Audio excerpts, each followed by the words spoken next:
WhatsApp, this is AR Pradeep और आप देख रहे हैं मेरा चैनल M8 एजुकेटर्स। तो आज मैं आपको कराने जा रहा हूँ कक्षा 6 का अध्याय 8 शरीर में गति। तो शुरू करते हैं। बिल्कुल शांत होकर बैठिए तथा अपने शरीर में होने वाली गतियों का अनुभव कीजिए। मतलब आपको बिल्कुल शांत बैठना है और अनुभव करना है, एक्सपीरियंस करना है कि आप में क्या गति हो रही है, मूवमेंट हो रही है। आप समय समय पर अपनी पलकें तो झपकाते ही होंगे। मतलब आप अपनी पलक क्या करते हैं, झपकाते हैं। श्वास लेते समय अपने शरीर में होने वाली गतियों का परीक्षण कीजिए। जब आप सांस लेते हो तो आपके शरीर में जो गति होती है, मूवमेंट जो होती है, उनको अनुभव करें या चेक करें। तो हमारे शरीर में स्वतः मतलब अपने आप, तो हमारे शरीर में स्वतः ही अनेक गतियां निरंतर होती रहती हैं। मतलब हमारे शरीर में अपने आप ही बहुत सारी गतियां जो हैं, मूवमेंट जो हैं, अपने आप ही और होती रहती हैं। तो जब आप अपनी नोटबुक में लिखते हैं, यानी जब हम अपनी नोटबुक में लिखते हैं, तब आपके शरीर का कौन सा भाग गति करता है। अगर हम नोटबुक में लिखेंगे तो हमारे शरीर का कौन सा भाग क्या करेगा, गति करेगा।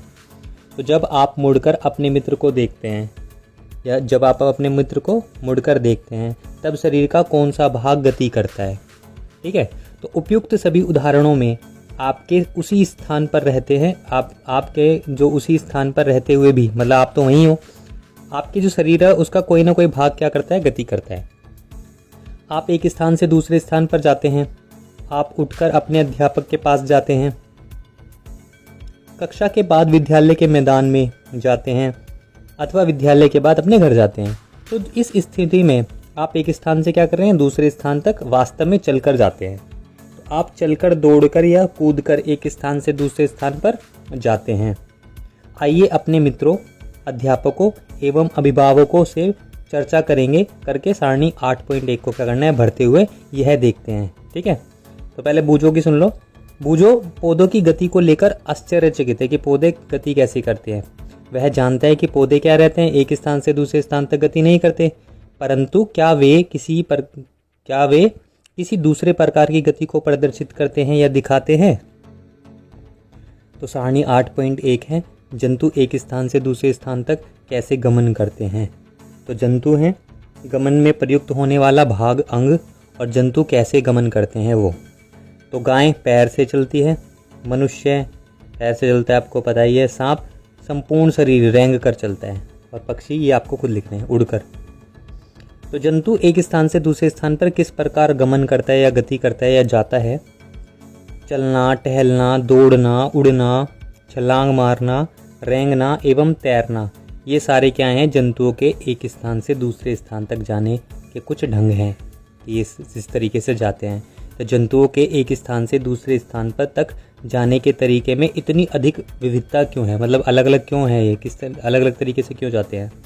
तो क्या कारण है कि उनके जंतु जो चलते हैं, अनेक जंतु जो चलते हैं, जबकि सांप रेंगता है और मछली क्या करती है, तैरती है। 8.1 में मानव शरीर एवं उसकी गतियाँ। तो जंतुओं की विविध गतियों पर ध्यान देने से पूर्व यानी पहले आप क्या करते हैं, अपने शरीर की कुछ गतियों को ध्यानपूर्वक देखते हैं। मतलब अपनी गति को देखना है। तो क्या आपने विद्यालय में शारीरिक व्यायाम करते समय आनंद आता है, मतलब जो आप जो व्यायाम करते हो सुबह के टाइम, तब आपको मज़ा आता है। विद्यालय में शारीरिक व्यायाम करते समय आपके हाथ एवं पैर किस प्रकार गति करते हैं, तो ये आपको देखना है। और आइए हमारा शरीर जिन गतियों को करने में क्या होता है, योग्य है, हम उनमें से कुछ शारीरिक गतियों को करने का प्रयास करते हैं या करें। तो एक काल्पनिक विकेट पर काल्पनिक गेंद फेंकने का प्रयास कीजिए। मतलब हम वैसे ही बॉल फेंक के दिखानी है, हमारे हाथ में बॉल भी नहीं और विकेट भी नहीं है। तो आप अपना हाथ किस प्रकार घुमाते हैं, जिस प्रकार आप अपना हाथ घुमाते हैं, तो क्या आप इसे कंधे से वृत्ताकार रूप में घुमाते हैं, पूरा गोल करके घुमाते हैं। क्या आपका कंधा भी गति करता है। और पीठ के बल लेट जाइए तथा अपने पैर को कूल्हे के चारों ओर घुमाइए। तो अपनी भुजाओं को कोहनी के ऊपर नीचे कीजिए। इसी प्रकार पैरों को घुटने से मोड़िए। तो ये आपको करना है। और अपने हाथों को अपने पार्श्व पैरेलल में सीधा तानिए, एक साथ दोनों हाथों को, और भुजा को मोड़ते हुए उंगलियों से कंधे को छुइए। तो आपने अपने हाथ का कौन सा भाग मोड़ा। हाथों को सीधा तानकर नीचे की ओर झुकाने का प्रयास कीजिए। क्या आप ऐसा कर पाते हैं? तो अपने शरीर के विभिन्न हिस्सों से गति करने का प्रयास करिए या कीजिए और परीक्षण कीजिए। सारणी 8.2 में इसको नोट कीजिए। और क्या कारण है कि हम अपने शरीर के कुछ अंगों को तो स्वतंत्र रूप से क्या कर लेते हैं, किसी भी दिशा में घुमा लेते हैं। आगे, जबकि कुछ अंगों को केवल एक ही दिशा में घुमाया जा सकता है, तो हम अपने शरीर के कुछ भागों को घुमाने में असमर्थ क्यों रहते हैं, यानी क्यों नहीं घुमा पाते हैं? तो क्रियाकलाप 1 में एक पैमाने को अपने हाथ पर चित्र 8.1 में दर्शाई गई स्थिति में रखिए, जैसे दिखा रखा है डायग्राम में, और जिससे आपकी कोहनी पैमाने के मध्य में रहे, बीच में रहे। तो अपने मित्र की से पैमाने तथा हाथ को एक साथ क्या करना है, बांधने के लिए कहिए। तो जब अपनी कोहनी को मोड़ने का प्रयास कीजिए, क्या आप इसे मोड़ पाते हैं? तो सिंपल सी बात है, नहीं कर पाओगे। ये चित्र 8.1 में दिखा रखा है कि क्या अब आप अपनी भुजा को मोड़ पाते हैं? देखो, सारणी 8.2 में हमारे शरीर में गतियाँ दिखा रखी हैं। ये आपको खुद भरनी है, कुछ चीज़ें जो लिखी हुई है मैं बता देता हूँ। तो शरीर के भाग दे रखे हैं और गति दे रखे हैं। पूर्णतः घूमता है, ऐशंत घूमता या मुड़ता है, और झुकता है या उठता है, गति बिल्कुल नहीं करता, इस तरीके से। तो गर्दन क्या करते हैं, मुड़ती है, पूरी तरह से नहीं मुड़ती। और जो भुजा दे रखी है, हाँ, वो पूरी तरह से क्या मुड़ता है, घूम जाती है। तो ये आपको खुद भरना है पढ़ने के बाद। आगे, क्या आपने ध्यान दिया है कि हम शरीर के विभिन्न भागों को उसी स्थान से मोड़ अथवा घुमा पाते हैं जहाँ पर दो हिस्से एक दूसरे से क्या होते हैं, जुड़े हो। तो उदाहरण के लिए कोहनी, कंधा अथवा गर्दन, ये जो 3 चीज़ें, क्या आप इसे कुछ अन्य भागों के नाम बता सकते हैं? इन स्थानों को क्या कहते हैं? तो इन स्थानों को संधि यानी जॉइंट कहते हैं। इंग्लिश में इसको जॉइंट बोलते हैं। तो यदि हमारे शरीर में कोई संधि नहीं होती, यानी जॉइंट नहीं होती, तो आपके विचार में क्या हमारे किसी भी प्रकार की गति करना संभव होता? तो सिंपल सी बात है कि नहीं होता। वास्तव में इन संधियों को कौन सी वस्तु परस्पर बांधती, मतलब एक दूसरे से कौन सी वस्तु जो है इन दोनों को बांधती है? तो अपनी उंगली द्वारा अपने सिर, चेहरे, गर्दन, नाक, कान, कंधे के पीछे, हाथ, पैर, अंगुली या पादांगुली है पैर की उंगली, इनको दबाइए। तो क्या आपको ऐसा अनुभव हुआ कि आपकी जो अंगुली हैं किसी कठोर वस्तु को दबा रही हैं, यानी आपकी उंगली में क्या है? तो ये जो कठोर संरचनाएं होती हैं, इनको बोलते हैं अस्थियां यानी बोन्स। तो अपने शरीर के अन्य भागों में किस प्रक्रिया को दोहराइए? इस प्रक्रिया को अपने अन्य भाग में दोहराना है। और इतनी सारी अस्थियां, तो जब अस्थियों को नहीं मोड़ा जा सकता, मतलब अस्थि को तो हम मोड़ नहीं सकते, तब हम अपनी कोहनी को कैसे मोड़ लेते हैं? तो यही क्वेश्चन है। आगे, हाथ के ऊपरी हिस्से से लेकर कलाई तक एक ही लंबी अस्थि नहीं होती। वास्तव में अनेक अस्थियां कोहनी तक जुड़ी रहती हैं, और इसी प्रकार हमारे शरीर में के प्रत्येक हिस्से में अनेक अस्थियां हैं, यानी बोन्स हैं। और हम अपने शरीर को कैसे उसी स्थान पर हिला या झुका नहीं सकते, मतलब कैसे उसी स्थान पर झुका नहीं सकते जहाँ ये अस्थियाँ एक दूसरे से मिलती हैं। तो विभिन्न जो गतिविधियाँ हैं एवं विभिन्न जो प्रकार के गतियों के लिए हमारे शरीर में अनेक प्रकार की क्या होती है, संधियाँ यानी जॉइंट होते हैं। और आइए उनमें से कुछ के बारे में हम जानें। पहला है कंदुक खल्लिका संधि। इंग्लिश में इसको कुछ और बोलते हैं, ठीक है। इंग्लिश में अगर आप उसको समझना है तो मेरी दूसरी वीडियो में देख सकते हैं, इंग्लिश की लिंक आपको डिस्क्रिप्शन में मिल जाएगा। ये बॉल एंड सॉकेट जॉइंट के नाम से है। आगे क्रियाकलाप 2 में कागज की एक पट्टी को एक बेलन यानी सिलेंडर के रूप में मोड़िए और रबड़ अथवा प्लास्टिक की एक पुरानी गेंद में एक छेद करके किसी के निरीक्षण में, या तो आपका कोई टीचर हो, और उसमें मोड़े हुए कागज के बेलन को डालिए, जैसा कि आपको दिखाया गया है। कहाँ? डायग्राम में, चित्र में। कंदुक खल्लिका संधि बनाने का उदाहरण चित्र 8.2 में। तो चित्र 8.2 में दर्शाया गया है कि आप कागज के बेलन को गेंद पर भी चिपका सकते हैं और गेंद को एक छोटी कटोरी में रखकर चारों ओर घुमाने का प्रयास कीजिए। क्या गेंद कटोरी से स्वतंत्र रूप से क्या करती है? घूमती है। और क्या कागज का बेलन भी घूमता है? अब कल्पना कीजिए कि जो कागज का बेलन है वो आपका हाथ है और जो गेंद है वो आपकी एक सिरा है, भुजा, और कटोरी जो है कंधे का उस भाग के समान है जिससे आपका हाथ क्या जुड़ा हुआ है। तो एक अस्थि यानी एक बोन का गेंद वाला गोल हिस्सा दूसरी अस्थि की कटोरी रूपी जो गुहिका है उसमें क्या है धसा हुआ है। तो चित्र 8.3 में वो दिखा रखा है, देखो किस तरीके से। अब इसी को बोलते हैं कंदुक खलिका संधि। अब प्रकार की क्या है ये, इस प्रकार की जो संधि होती है सभी दिशाओं में क्या करती है, गति प्रदान करती है। और क्या आप इन गतियों में उपरोक्त प्रकार की गति का जो संधि है उसका कोई अन्य उदाहरण खोज सकते हैं?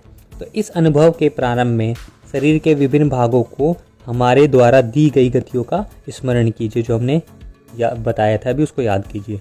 अब धुराग्र संधि, ये कौन सी संधि होती है? तो गर्दन तथा शरीर को जोड़ने वाली जो संधि होती है उसी को बोलते हैं धुराग्र संधि। और इसके द्वारा सिर को क्या है, आगे पीछे या दाएं बाएं क्या किया जा सकता है, घुमाया जा सकता है। और इन गतियों को करने का जो प्रयास है इनको कीजिए। और यह गति हमारे शरीर हाथ की उस गति से किस प्रकार भिन्न है, जिसमें कंदुक खलिका संधि द्वारा हाथों को पूर्ण तरह वृत्ताकार क्या करते हैं, रूप में घुमा सकते हैं। तो जो धुराग्र संधि है उसमें बेलनाकार अस्थि एक छल्ले में घूमती है। अब हिंज संधि, हिंज मतलब हिंज जॉइंट होता है। घर के किसी दरवाजे को बार बार खोलिए और बंद कीजिए। इसके जो कब्जे हैं उसको ध्यानपूर्वक, जो कब्जे होते हैं उसको ध्यानपूर्वक देखना है। और यह दरवाजों को क्या करते हैं, आगे और पीछे को खोल देता है। क्रियाकलाप 3 में आइए कब्जे की गति के प्रकार को देखें और एक मोटे कागज अथवा गत्ते का एक बेलन यानी सिलेंडर बनाइए, जैसे कि चित्र 8.4 में दिखाया गया है। और चित्र के अनुसार गत्ते अथवा कागज के बेलन के मध्य में छेद करके एक छोटी पेंसिल लगाइए और गत्ते का एक और टुकड़ा लेकर उसको इस प्रकार मोड़िए कि यह आधा बेलन बन जाए। जिस प्रकार दूसरे बेलन को सरलता से घुमाया जा सके, ठीक है, और आधे बेलन पर रखा जो पूर्ण बेलन है कब्जे की भांति हो, तो पेंसिल लगे जो बेलन है उसको चलाने का प्रयास कीजिए और यह किस प्रकार गति करता है। तो यदि गति आपके द्वारा बनाई गई कंदुक खलिका संधि की गति से किस प्रकार अलग है, भिन्न है, तो हमने क्रियाकलाप 1 में कोहनी में इसके प्रकार की गति देखी थी। और चित्र 8.4 में जो कुछ हमने बनाया है वह क्या हो रहा है, एक हिंग जॉइंट है जो दिखाया गया। देखो हिंग जैसी संधि द्वारा गति का दिशा ऐसी दिखा रखा है, घुटने की हिंज संधि।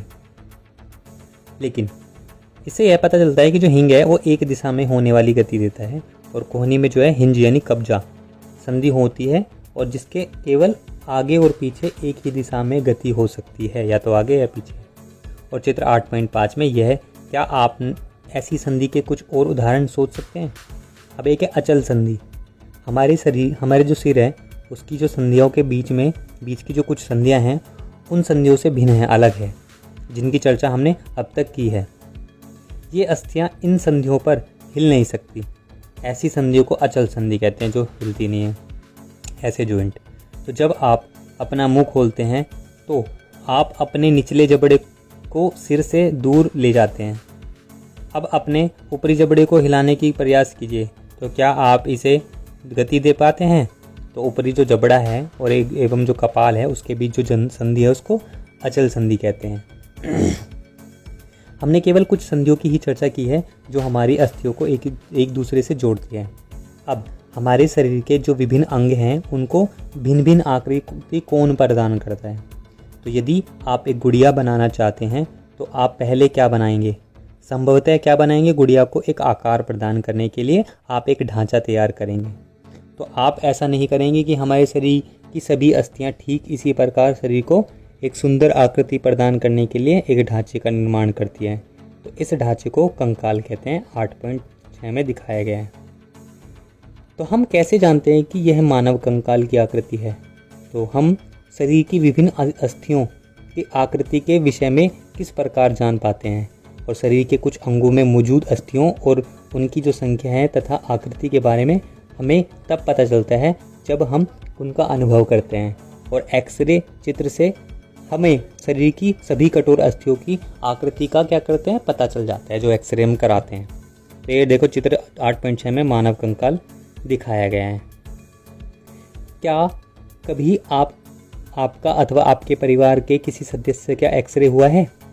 और कई बार चोट लगने पर जो चिकित्सक होता है, डॉक्टर होता है, वो एक्सरे करवाने के लिए बोलते हैं या करवाते हैं, जिससे उन्हें अस्थियों को हुई संभावित उसमें क्या मतलब क्षति हुई है, नुकसान हुआ है हड्डी में, तो उसके विषय में जानकारी प्राप्त होती है। और एक एक्सरे जो होता है उस चित्र से हमारे शरीर की जो अस्थियाँ हैं उनकी आकृति का पता चलता है। अपने हाथ के अग्र यानी आगे एवं ऊपर के जो भाग हैं और जो आपका पैर है तथा पैर के निचले एवं ऊपरी भाग की जो अस्थियाँ हैं उनका अनुभव कीजिए, उनको फील कीजिए। तो प्रत्येक अंग की जो अस्थियाँ हैं उनकी जो संख्या है का पता लग जाएगा, ये लगाइए। तो अपने घुटने और कोहनी की अस्थियों का ठीक इसी प्रकार अनुभव करें और एक्सरे चित्र से क्या करना है, मैच करना है। तो टखने एवं घुटने की संधि के एक्सरे चित्र दिखा रखा है। अब तुलना कर प्रत्येक भाग में अस्थियों की संख्या ज्ञात कीजिए, पता लगाना है आपको। चित्र 8.7 में अपनी उंगलियों को मोड़िए। क्या आप अपने प्रत्येक संधि स्थल पर मोड़ सकते हैं? और आपकी मध्यमा में कितनी अस्थियां हैं? तो अपनी हथेली के पीछे भाग का स्पर्श करके अनुभव कीजिए कि क्या इसमें अनेक अस्थियां हैं। चित्र 8.8 में तो क्या आपकी जो कलाई है वो लचीली है? यह अनेक छोटी छोटी जो अस्थियां हैं उनसे बनी है। और यदि इनमें क्या होता है, इसमें मात्र क्या है, एक ही अस्थि होती है, तो यह तो क्या होता है? तो हाथ की अस्थियां दिखा रखी हैं। 8.8 क्रियाकलाप 4। तो गहरी सांस भरकर इससे कुछ समय तक रोकें और रोके रखिए और अपने वक्ष एवं जो पीठ है उसको हल्के से दबाकर अपनी अस्थियों का अनुभव कीजिए। तो जितनी पसलियों यानी वक्ष की जो अस्थियां हैं उनको पसलियां बोलते हैं, रिब्स बोलते हैं इंग्लिश में, को आप गिन सकते हैं।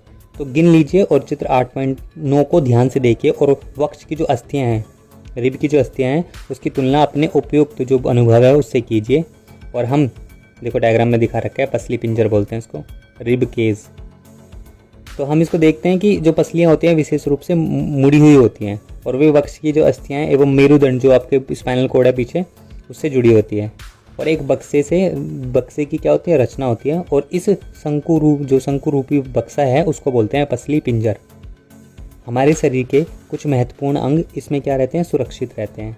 जैसे हमारा हृदय हो गया, हमारा पेट हो गया, हाथ हो गया, हाथ तो नीचे होता है, तो फेफड़े हो गया, इनको क्या करते हैं, सुरक्षित रखता है। तो अपने कुछ मित्रों को बिना घुटने मोड़े झुककर अपने पाँव की उंगली क्या करना है, छूने को कहिए। तो क्या यह चिकनी, समतल अथवा अखंड है जो आपकी जो पीछे का जो मेरुदंड है? तो अपनी उंगलियों को अपने जो मित्र की गर्दन से प्रारंभ करके अपनी पीठ पर नीचे की ओर लाइए। तो आपके द्वारा जो अनुभव की गई संरचना है ना, वो है मेरुदंड जो दिखाई गई है चित्र 8.10 में। यह अनेक छोटी छोटी जो अस्थियाँ हैं, ये क्या है, छोटी छोटी हड्डियों से मिलकर बनी होती है। जो पसली पंजर है वो भी क्या है, वक्ष क्षेत्र की इन अस्थियों से जुड़ा होता है, ऊपर की तरफ जुड़ा होता है। और यदि मेरुदंड केवल एक ही अस्थि का बना होता तो आपका मित्र इस प्रकार नीचे झुक सकता है या नहीं? तो नहीं हो सकता था। अपने मित्र को खड़े होकर हाथों से किसी दीवार को धक्का लगाने के लिए कहिए। तो उससे कहिए कि वह अपने हाथों से क्या करे, अपने हाथों से दीवार पर धक्का लगाने का प्रयास करे। तो क्या आपको उसके कंधों के समीप दो उभरी हुई अस्थियां दिखाई देती हैं? तो इन्हें कंधों की क्या बोलते हैं, अस्थियां कहते हैं। जो कि दिखा रखा है कंधे की अस्थियां पीछे की तरफ। तो चित्र 8.12 को ध्यानपूर्वक देखिए और यह संरचना श्रोणी अस्थियां होती हैं। कौन सी होती है, श्रोणी अस्थियां। तो यह बॉक्स के समान होती हैं और ऐसी जो संरचना बनाती हैं। तो जो आपके अमाशय क्या करते हैं, आपके अमाशय के नीचे पाए जाने वाले जो विभिन्न अंग हैं उनकी रक्षा करता है। और यह कूल्हे वाला जो हिस्सा है जिसके सहारे आप बैठते हैं, ये जो दिखा रखा है इसको श्रोणी अस्थियां कहते हैं। तो आपकी खोपड़ी अनेक अस्थियों के एक दूसरे से जुड़ने से बनी होती है और यह हमारे शरीर के अति महत्वपूर्ण अंग यानी मस्तिष्क को परिबद्ध करते हैं, मतलब बंद करके रखता है। और दिखा रखा है 8.13 में मानव खोपड़ी उसकी सुरक्षा करती है। हमारे अपने जो कंकाल है उसकी बहुत सी क्या है, अस्थियां और जो संधियां हैं उसके बारे में चर्चा की हमने। तो कंकाल के कुछ अतिरिक्त अंग भी हैं जो हड्डियों जितनी कठोर नहीं होती और जिन्हें मोड़ा जा सकता है, उसे बोलते हैं उपास्थि। उपास्थि, ठीक है। ये दिखा रखा है 8.14 में, कान के ऊपरी भाग में उपास्थि होती है। तो अपने कान को स्पर्श कीजिए। क्या आप किसी कठोर अस्थि भाग का अनुभव करते हैं जिसे मोड़ा जा सके? तो ऐसा प्रतीत होता है कि इसमें कोई अस्थि नहीं है। तो क्या आपको अंगुलियों के बीच दबाने पर कर्णपाली, ये होती है कर्णपाली, एवं इसके ऊपर के हिस्से को कोई अंतर महसूस हुआ 8.15 में? तो क्या आपको ऐसा लगता है कि जो कान का ऊपरी भाग होता है उतना लचीला नहीं है जितना कि हमारी कर्णपाली? तो परंतु यह जो अस्थि है जैसा कठोर भी नहीं है और ये उपास्थि है। तो शरीर की जो संधियां हैं उनमें भी उपास्थि पाई जाती हैं।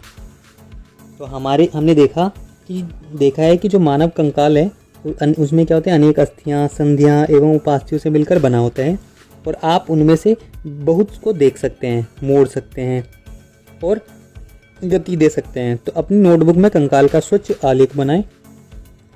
हमने अपने शरीर को की उन अस्थियों एवं उनकी जो संधियां हैं उनके विषय में जानकारी प्राप्त कर ली है और जो विभिन्न प्रकार की जो गतियां हैं उनको करने में हमारी सहायता करता है। आगे देखो दिखा रखा है डायग्राम ए और बी में, चित्र 8.16 के अस्थि को गति प्रदान करने में दो पेशियां संयुक्ति के रूप में कार्य करती हैं। तो अस्थियों को इस प्रकार की गति करने योग्य कौन बनाता है? तो आइए इसका पता लगाइए। तो आप अपने एक हाथ की मुट्ठी बनाइए और मुट्ठी की उंगली से इसी बाजू के कंधे को छूने का प्रयास कीजिए। तो चित्र 8.16 उसमें दिखाया गया है कि क्या आप अपनी ऊपरी भुजा में कुछ परिवर्तन अनुभव करते हैं? तो दूसरे हाथ से इसे छूकर देखिए, क्या आपको कोई उभरा हुआ भाग दिखाई देता है? इसे कहते हैं पेशी। ठीक है, तो संकुचित जो लंबाई में कमी जो होती है होने के कारण जो पेशियां हैं वो क्या होती है, उभर जाती हैं। और अब आप अपने हाथ को दोबारा समान स्थिति में लाइए। तो जो पेशियों का क्या होता है, तो क्या यह अब भी संकुचित अवस्था में है? तो चलते अथवा भागते समय आप अपने पैरों की जो पेशियां हैं उसमें भी इसी प्रकार का संकुचन देख सकते हैं। तो संकुचन की अवस्था में जो पेशी होती हैं वो छोटी, कठोर एवं मोटी हो जाती हैं। यह अस्थि को खींचती हैं और जिसके जो किसी अस्थि की को गति प्रदान करने के लिए दो पेशियों को संयुक्त मतलब एक साथ रूप से क्या कार्य करना होता है। और जब दो पेशियों में कोई एक सिकुड़ती है तो दूसरी क्या होती है, उस दिशा में खिंच जाती है। तो युगल की जो दूसरी पेशी है जिसको शिथिल बोलते हैं, उसकी लंबाई में बढ़कर क्या होता है, पतली हो जाती है और अथवा अवस्था में यह आ जाती है और अस्थि को विपरीत दिशा में क्या करती है, गति करने के लिए अब शिथिल पेशी सिकुड़कर क्या करती है, सिकुड़कर अस्थि को अपनी पूर्व स्थिति में खींच देती है। जबकि जो पहली पेशी है अब क्या है, शिथिल हो जाती है और पेशी केवल खींच सकती है, वह धक्का नहीं दे सकती। तो अतः एक अस्थि को गति देने के लिए दो पेशियों को उपयुक्त रूप से कार्य करना होता है। चित्र 8.1 में दिखाया गया है। तो क्या गति के लिए हमारे अस्थियों एवं पेशियों की आवश्यकता होती है? तो दूसरे जंतु किस प्रकार चलते हैं और क्या सभी जंतुओं में अस्थियां पाई जाती हैं? केंचुआ अथवा जो घोंगे हैं उसमें क्या होता है? आइए कुछ जंतुओं की गतियों का अध्ययन करते हैं। तो 8.2 में जंतु की चाल देखते हैं। पहले है केंचुआ और क्रियाकलाप 5 है। बगीचे में चलते हुए एक केंचुए का निरीक्षण कीजिए और इसे पकड़कर एक स्याही, खोक या फिल्टर पेपर पर रखिए। तो इसकी गति का प्रेक्षण कीजिए। 8.17 में दिखाया गया है और इसके पश्चात केंचुए को एक कांच की पट्टी जो टुकड़े है उस पर रखिए। तो दिखा रखा है 8.17 में केंचुए की गति। तो जो टाइल है अथवा किसी चिकनी सतह पर जब इसको रखिए तथा इसकी गति का परीक्षण कीजिए, तो क्या यह गति पेपर पर केंचुए की गति से भिन्न है, अलग है? तो ऊपर की जो दो सतह हैं उसमें किस पर केंचुआ आसानी से चल सकता है? तो केंचुए का जो शरीर है एक सिरे से दूसरे सिरे से सटकर रखिए और अनेक छल्लों से बना प्रतीत होता है। केंचुए के शरीर में अस्थियां नहीं होती परंतु उसमें पेशियां होती हैं जो इसके शरीर के घुटने और बढ़ने से क्या करते हैं, घटने और बढ़ने से सहायता करती है। चलने के दौरान केंचुआ अपने शरीर के जो पीछे का जो भाग है उसको भूमि पर रगड़ते रहते हैं और अग्रभाग है उसको फैलाता है। तो इसके बाद वह अग्रभाग क्या होता है, भूमि को पकड़ता है तथा पीछे वाला भाग क्या स्वतंत्र हो जाता है। तो इसके पश्चात यह शरीर को संकुचित करता है तथा पश्चिम भाग को अब आगे की ओर खींचता है। इससे वह कुछ दूरी तक आगे बढ़ता है और केंचुआ इस प्रक्रिया को बार बार दोहराते हुए मिट्टी पर आगे बढ़ता है और इसके शरीर में चिकने पदार्थ होते हैं जो इसे चलने में सहायता करते हैं। यह अपने शरीर के हिस्से को ज़मीन से खींच किस प्रकार टिकाता है, तो इसके शरीर में छोटे छोटे क्या होते हैं, अनेक शूक होते हैं। शूक यानी बाल जैसी आकृति होती है और ये सूख क्या है, पैदा जो पेशियाँ हैं उनको जुड़े होते हैं और ये सूख मिट्टी में उसकी पकड़ को मजबूत बनाते हैं। और केंचुआ वास्तव में अपने रास्ते में आने वाली मिट्टी को खाता है और उसका शरीर अनपचे जो पदार्थ है उसको बाहर निकालता है। और केंचुए द्वारा किया गया यह कार्य मिट्टी को उपजाऊ बना देता है, जिससे पौधों को फ़ायदा होता है। आगे है घोंगा, स्नेल बोलते हैं इंग्लिश में। तो क्रियाकलाप 6 में किसी बगीचे में एक घोंगा पकड़िए। क्या आपने उसकी पीठ पर गोल संरचना देखी? चित्र 8.18 में। इसे कवच कहते हैं और यह घोंगे का भाई मतलब बाहर का कंकाल है, परंतु यह अस्थियों का बना नहीं होता। यह जो कवच होता है, देखो डायग्राम में दिखा रखा है 8.18 में घोंगा। तो ये एकल एकाक होता है जो यह घोंगे को चलने में कोई सहायता नहीं करता। यह घोंगे के साथ खिंचता जाता है। घोंगे को कांच की पट्टिका पर अगर रखें तो रखकर इसका परीक्षण कीजिए। जब यह चलना प्रारंभ करे तो सावधानी से कांच की पट्टियों को अपने हाथों से अपने शरीर से ऊंचा उठाकर कांच के नीचे की ओर से उसके चलने का ढंग का परीक्षण कीजिए। तो जो कवच है उसका जो छेद है खुलने पर आपने उससे एक मोटी मांसल संरचना एवं सिर बाहर आते देखा है। तो मोटी जो संरचना है, इसका जो पाद है, पैर है, जो दृढ़ पेशियों का बना होता है। अब सावधानी पूर्वक कांच की प्लेट को एक और थोड़ा सा झुकाइए और जो पाद है यानी पैर है उसकी लहरदार गति दिखाई देती है। क्या घोंगे की गति केंचुए की गति से तीव्र है या अथवा धीमी है, ये आपको देखना है। अगला है तिलचट्टा, क्रियाकलाप 7। तिलचट्टा यानी कॉकरोच। तो किसी कॉकरोच यानी तिलचट्टा का परीक्षण कीजिए, चित्र 8.19 में। और तिलचट्टा ज़मीन पर रहता है, चलता है और दीवार पर चढ़ता है और वायु में भी उड़ता है। तो इनमें तीनों जोड़ी पैर, इसमें क्या होता है, 3 जोड़ी पैर होते हैं जो चलने में सहायता करते हैं। और इसका शरीर कठोर होता है और बाह्य मतलब बाहर का जो कंकाल है द्वारा ढका होता है।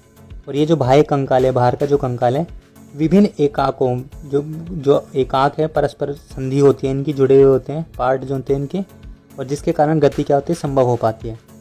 अब वृक्ष से जिसका वक्ष है उससे 2 जोड़े पंख भी क्या होते हैं, जुड़े होते हैं और अगले पैर संकरे होते हैं और पिछले पैर क्या होते हैं, चौड़े एवं बहुत पतले होते हैं। देखो दिखा रखे हैं 8.19 में तिलचट्टा। तिलचट्टे में विशिष्ट पेशियां होती हैं और पैर की जो पेशियां होती हैं उन्हें चलने में सहायता करती हैं। वक्ष की पेशियां तिलचट्टे के उड़ने के समय उसके पैरों को गति देती हैं। पक्षी, क्रियाकलाप 8। पक्षी हवा में उड़ते हैं तथा भूमि पर चलते हैं। बत्तख तथा हंस जैसे कुछ पक्षी जल में तैरते भी हैं। तो जो पक्षी हैं इसलिए उड़ पाते हैं क्योंकि उनका जो शरीर है उड़ने के लिए अनुकूलित होता है, यानी उड़ पाता है। तो उनकी जो अस्थियां हैं उसमें क्या होता है, वायु पर कोष होता है, हवा भरी होती है, जिनके कारण उनकी जो अस्थियां होती हैं हल्की होती हैं परंतु मजबूत होती हैं। तो पश्चपाद जो पैर हैं उनकी जो अस्थियां हैं चलने एवं बैठने के लिए अनुकूलित होती हैं। और अग्रपाद जो आगे के जो पैर हैं उनकी जो अस्थियां होती हैं वो रूपांतरित हो जाती हैं होकर पक्षियों के पंख बनाती है। और कंधों की जो अस्थियां होती हैं वो मजबूत होती हैं और वक्ष की जो अस्थियां होती हैं उन्हें उड़ने वाली पेशियों को जकड़े रहने के लिए विशेष रूप से रूपांतरित होती हैं तथा पंखों को ऊपर नीचे करने की में आवश्यकता होती है। चित्र 8.20 में दिखाया गया है पक्षियों का कंकाल। मछली, क्रियाकलाप 9। कागज की एक नाव बनाकर उसे पानी पर इस प्रकार रखिए कि उसका जो नुकीला भाग है आगे की ओर रहे। इसे धीरे से क्या कहें, धक्का दीजिए। चित्र 8.21 में ए में दिखाया गया है और बी में। नाव से खेलना। तो क्या यह जल पर आगे की ओर तेजी से जाती है। अब नाव को दोनों सिरों से पकड़कर इस प्रकार धक्का दीजिए कि वह चौड़ी ओर से जल में जाए। तो चित्र 8.2b में दिखाया गया है जाते हुए। क्या इस प्रकार की जो नाव है जल में सरलता से चल सकती है? तो क्या आपने ध्यान दिया है की जो नाव है उसकी जो आकृति होती है काफ़ी